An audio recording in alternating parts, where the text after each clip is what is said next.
Hello, friends. This is Lee, the Cold War Prepper, and today we're going to do part two of the series, The Essential Library for a Post SHTF, or TEOTWAWKI, TEOTWAWKI environment. So SHTF stands for Stuff Hitting the Fan, and TEOTWAWKI, TEOTWAWKI, stands for The End of the World as We Know It. So what kind of books do you want to have that would be educational yet fun and exhilarating and exciting for your children and for you in a post-dystopian or dystopian world? And before we get started, let me get into one I should have put in the list yesterday. Remember, yesterday we talked about religion, politics, government, philosophy, economics, international poetry, and prose. This was a gift given to me by my mother-in-law when I got my master's, and just a fantastic encyclopedia of great thoughts and great quotes. Just a phenomenal book. Strongly recommend it. So that's going to be a bonus on today's list. So let's get into the list itself. I've got 20 plus 5 bonuses. Number 1, anything by Ken Follett. Our favorite is Pillars of the Earth. Number 2, anything by Robert Heinlein. My favorite is Stranger in a Strange Land. And then you've got Starship Troopers, The Moon is a Harsh Mistress, Methuselah's Children, Time Enough for Love. So many phenomenal books by Robert Heinlein. Strongly recommend him. Number 3, George Orwell. He has 2 books that have got to be on your list anytime, and that's 1984. We see that coming true today. On Friday, they announced the formation of the Ministry of Truth. And of course, remember in the book, there are 4 ministries. And whatever that says the ministry is, it's the exact opposite. So Ministry of Truth is actually propaganda and controlling people's thoughts. And then the Ministry of Love is correcting people's thoughts if they think the wrong way. So they love them enough to torture them, to convince them to believe another way. Then his other book, of course, of George Orwell's is Animal Farm. So I'm strongly recommend both of those. Number 4, anything by Larry McMurtry. Our favorite is Lonesome Dove. Number 5 is Catch-22 by Joseph Heller. Another bonus book. I should have included this one yesterday with Ray Dalio's book on the New World Order. But this is Guns, Germs, and Steel. Basically, the rise and fall of several empires, as explained by Jared Diamond, and just the history of the rise and fall of empires, especially in the 18th, 19th, and 20th centuries. Phenomenal book. Number 6, most people don't realize it, but then yesterday I gave you 2 of his books under religion. I gave you Mere Christianity and the Four Loves, and this is C.S. Lewis.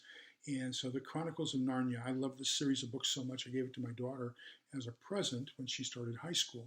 It is very full of symbolism and symbology. And so if you take a look at it, of course, you've got the Lion of Judah, representing God. You've got the witch, representing Satan and evil. You've got the wardrobe, which is the transition between Earth and the other world, Narnia. And so these 2 are fighting for the children, for the innocents, for the souls, and everything else. And so if you look at it, if you take a look at it from a theological, religious perspective, you see a lot of symbolism and symbology around Christianity in that book, and that series of books, actually. Number 7, Leo Tolstoy, War and Peace. There are a lot of people who say Anna Karenina was his best book. I won't argue with that. I just really love War and Peace, but Anna Karenina is also a fantastic book. Crime and Punishment by Fyodor Dostoevsky, Brave New World by Aldous Huxley, and anything by Ernest Hemingway. My favorite of his is The Old Man and the Sea. You've got The Sun Also Rises. You've got A Farewell to Arms. There's so many good books by Ernest Hemingway that he's another one of my favorite authors. Now, time for another bonus book. I was a training manager at Dell for about 6 years, and there was another training manager. Her name was Sharon Bryant, and she was teaching quality, and I was a training manager for Salesforce.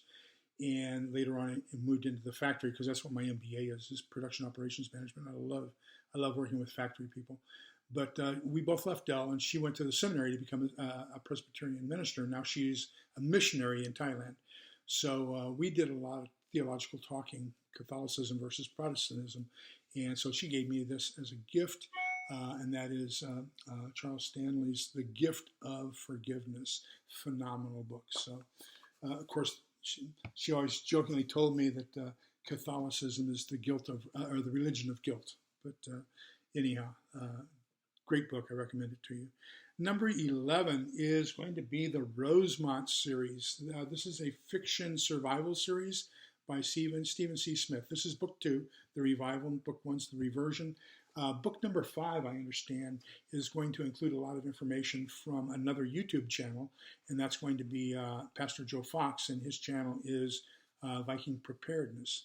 So you might want to subscribe to Viking Preparedness and Pastor Joe Fox. Of course, you can also subscribe to Stephen Smith, and his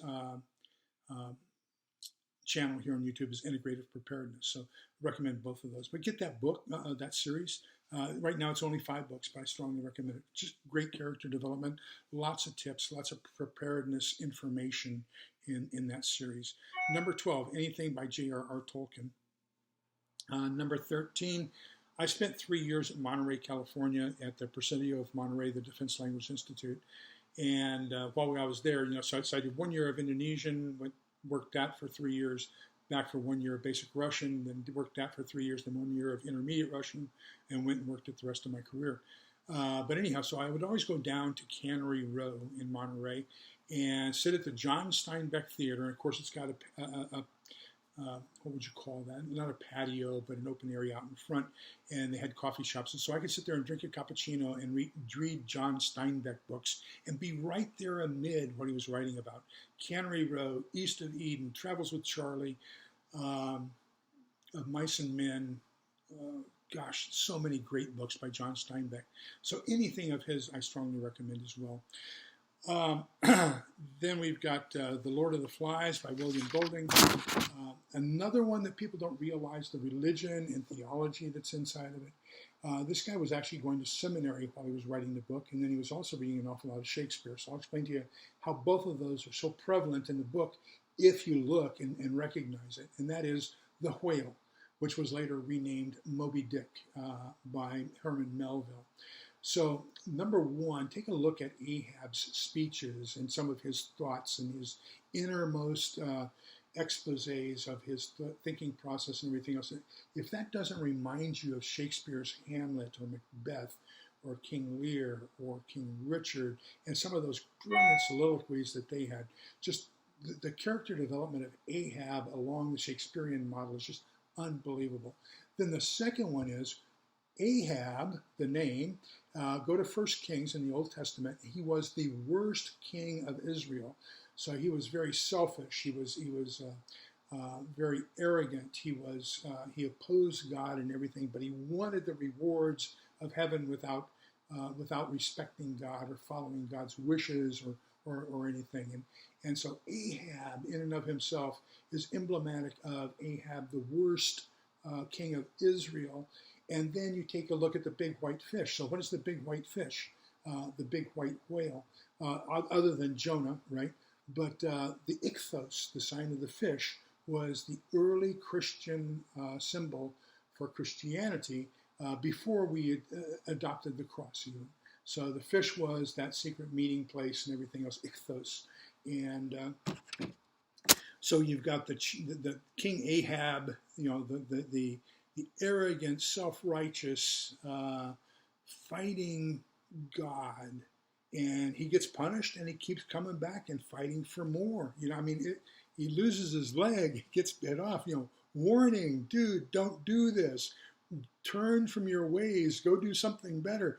And he doesn't. He just keeps on fighting God. And so I would ask you to read Moby Dick a second time if you haven't already. And look for the theological symbology inside Moby Dick. The next one, I should have included this one yesterday. This book I got in 1970 when I was a freshman in college. So this is the Handbook of Philosophy by Albert E. Avey. And basically this is cliff notes to all the great thinkers up until at least 1970. Probably a lot more have come back since then. Back to the list. Number 16, anything by Tom Clancy. My favorite of his is The Hunt for Red October.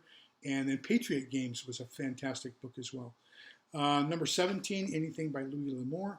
My favorite of his is Down the Long Hills. Number 18 is a nonfiction book, and it's Empire of the Summer Sun. Quanah Parker and the Rise and Fall of the Comanches, the most powerful Indian tribe in American history.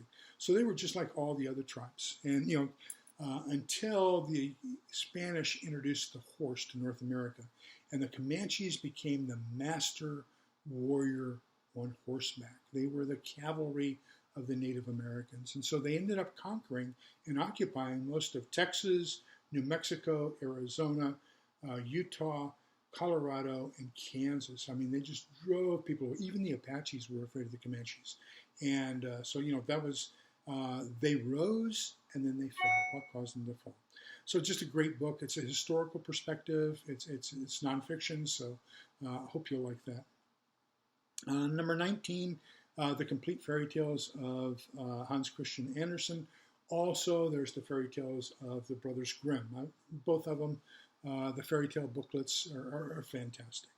The last one on the list is Hoyle's Modern Encyclopedia of Card Games, so that you can have an idea of some new card games you can play if you have the time available to you in the Post TEOTWAWKI or Post SHTF environment.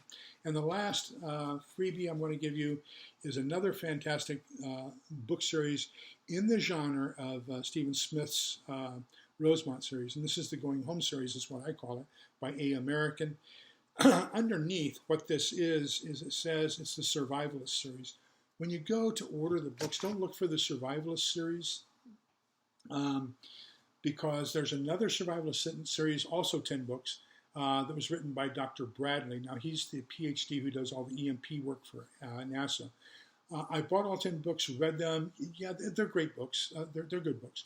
I'm just not, I don't believe in zombies and morphed human beings and stuff like that. And so he's got a lot of those in this. As a matter of fact, that's one of the main things that they're fighting.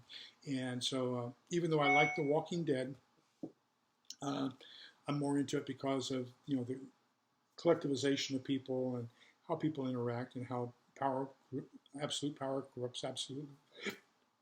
But anyhow,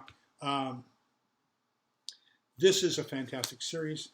Stephen Smith's is primarily in eastern Kansas. This is primarily southern Georgia, down to central Florida. But both of them just fantastic books with great lists of things to do and think of before SHTF. So this is Lee, the Cold War Prepper. I hope I've stimulated your thoughts on some great books to add to your library. If you have some favorites, put them down below so that other people can see them as well. Make sure you add those to the comments. So make sure you understand we're all in this together so we can come out of it together. Stay safe. Keep your head down. Take care. Bye-bye.